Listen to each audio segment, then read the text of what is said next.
पावसाळा आला आणि सगळं हिरवळीनं नटून गेलं. झाडं, फुलं, गवत, सगळीकडे निसर्ग गाणं गातोय, जणू निसर्गाने स्वतःची नवी चित्र रंगवलीत.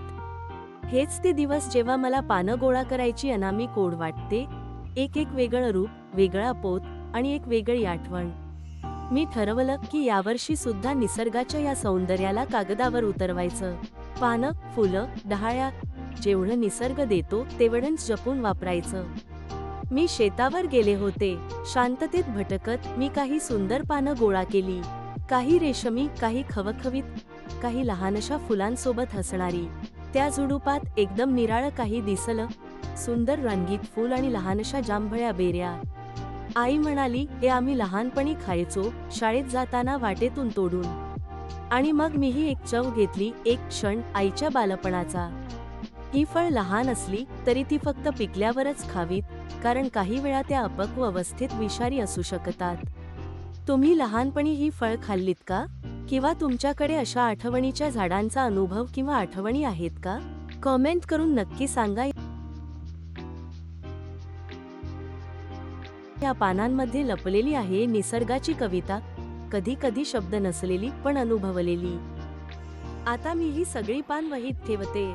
प्रत्येक पान नीट सरळ ठेवण महत्वाचं आहे, नाहीतर वाळल्यावर ती वाकडी होतात. मी ही पान 2 आठवड्यांसाठी दबवून ठेवणार आहे. मी यासाठी आधी एक सोपं DIY बनवलं होतं, फूल आणि पान दाबण्यासाठी.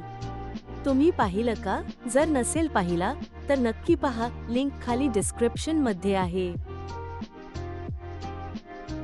मी सगळ्या पानांना निवडलं आणि सावधपणे एका जुन्या वहीत ठेवून दिलं.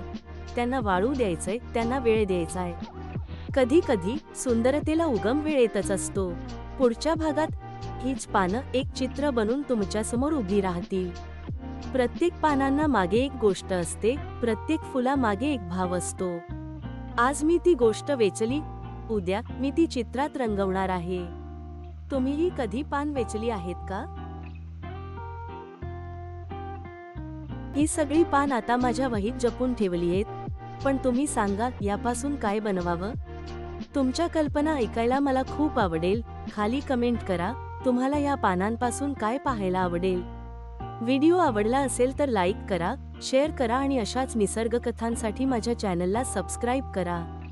पुढचा भाग लवकरच येतोय, पाहायला विसरू नका.